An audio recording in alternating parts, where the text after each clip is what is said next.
बजरंग बली को लेकर भी कांग्रेस ने जो किया उसके पीछे तुष्टीकरण की ही राजनीति है।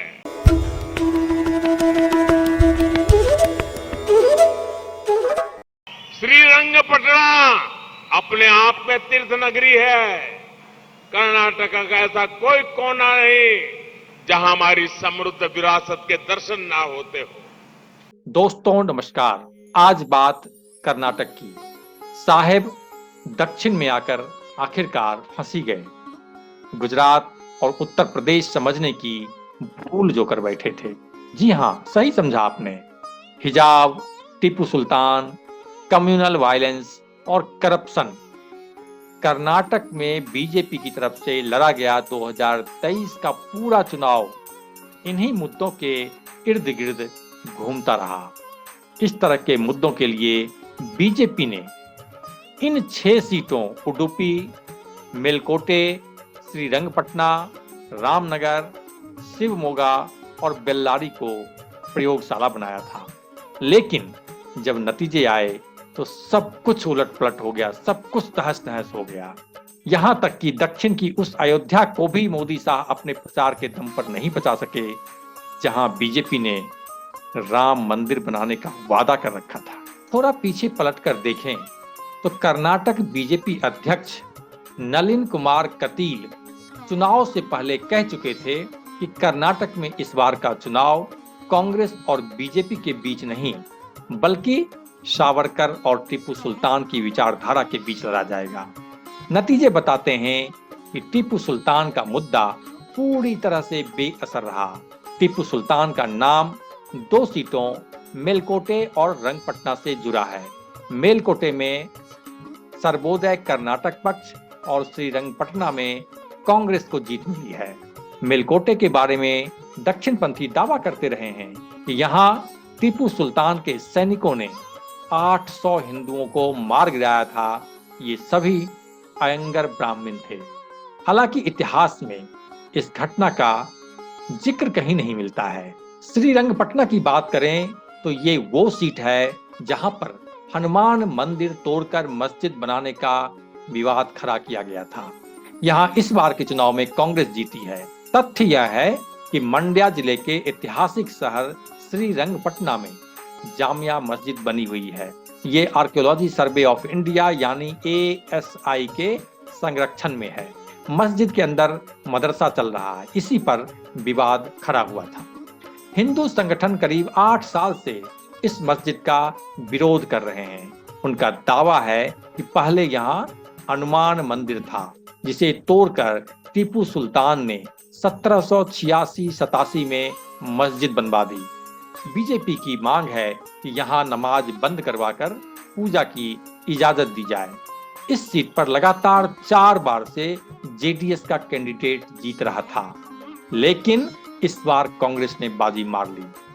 पार्टी के AB रमेश गौड़ा ने मौजूदा विधायक जेडीएस के रविंद्र श्रीकांता को 11,000 से ज्यादा वोटों से हरा दिया। बीजेपी ने S सच्चिदानंद को मैदान में उतारा था, लेकिन वे तीसरे नंबर पर चले गए। अब बात करते हैं हिजाब विवाद वाले उडुपी की, जहां बीजेपी जीत गई है।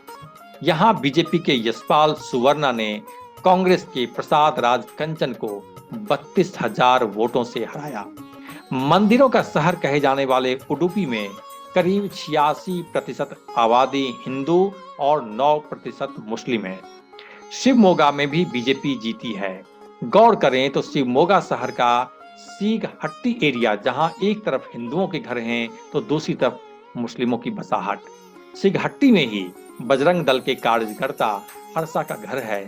हम यहाँ उसी हर्षा की बात कर रहे हैं जिसकी 20 जनवरी 2022 को हत्या कर दी गई थी। शिवमोगा को बीजेपी नेता BS येदियुरप्पा का गढ़ भी बोला जाता है। यहाँ से बीजेपी के चन्ना बसप्पा को जीत मिली है। कांग्रेस के HC योगेश दूसरे और जेडीएस के अयानुर मंजुनाथ तीसरे नंबर पर है। अयानुर मंजुनाथ पहले बीजेपी में ही थे, लेकिन टिकट नहीं मिलने पर उन्होंने पार्टी छोड़ दी थी। लेकिन बीजेपी ने जिस रामनगर में भव्य राम मंदिर बनाने का वादा किया था, वहां कांग्रेस जीत गई है। कर्नाटक की राजधानी बेंगलुरु से करीब 60 किलोमीटर दूर है रामनगर, बॉलीवुड फिल्म शोले वाला रामनगर। लेकिन अब रामनगर की पहचान शोले से नहीं बल्कि रामदेवरा बेटा की वजह से चर्चा में है, जहां भगवान राम का प्राचीन मंदिर है। ये वो जगह है जिसे दक्षिण भारत का अयोध्या भी कहा जाता है। कर्नाटक की बीजेपी सरकार ने इसी साल 17 फरवरी को इस मंदिर के डेवलपमेंट के लिए 40 लाख रुपए के बजट का ऐलान किया था, पर सीट कांग्रेस के खाते में चली गई। कांग्रेस के सीनियर लीडर इकबाल हुसैन ने जेडीएस उम्मीदवार और पूर्व प्रधानमंत्री एचडी देवगौड़ा के पोते निखिल कुमार स्वामी को हराया। सिल्क टाउन कहे जाने वाले रामनगर में 2014 से जेडीएस लगातार जीतती रही थी। बीजेपी ने रामनगर सीट से विदेश से पढ़कर आए गौतम गौड़ा को मैदान में उतारा था। तीसरे स्थान पर रहे गौतम गौड़ा को सिर्फ 12,912 वोट मिले। ताजा नतीजों से सबसे बड़ा झटका बेल्लारी के माइनिंग टाइकून जनार्दन रेड्डी को लगा। इस सीट से उनकी पत्नी लक्ष्मी अरुणा और बीजेपी के टिकट पर चुनाव लड़े भाई सोमशेखर रेड्डी दोनों हार गए। बेल्लारी को mining tycoon Janardan Reddy brothers का गढ़ माना जाता है। 16,000 करोड़ के अवैध खनन मामले में जेल गए जनार्दन रेड्डी 2015 से जमानत पर चल रहे हैं। कभी कर्नाटक में बीजेपी की सरकार बनवाने वाले जनार्दन रेड्डी ने 25 दिसंबर 2022 को नई पार्टी कल्याण राज्य प्रगति पक्ष बना ली। कोर्ट ने उनके बेल्लारी जाने पर रोक लगा रखी है, इसलिए खुद कोप्पल जिले के गंगावती सीट से चुनाव लड़ा और पत्नी लक्ष्मी अरुणा को बेल्लारी सीट से टिकट दिया। बीजेपी ने अरुणा के खिलाफ सोमशेखर रेड्डी को उतार दिया, जो जनार्दन रेड्डी के बड़े भाई हैं।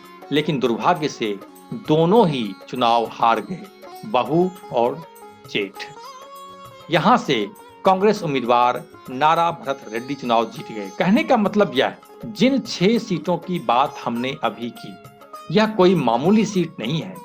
इन 6 सीटों पर जो भी प्रयोग किए गए थे, इसके जरिए मोदी शाह नीति बीजेपी और इनकी मातृ संस्था आरएसएस की योजना चुनाव को पोलराइज करने की थी। लेकिन कांग्रेस पार्टी की चुनावी आक्रामकता के सामने इनकी सारी तैयारी धरी की धरी रह गई।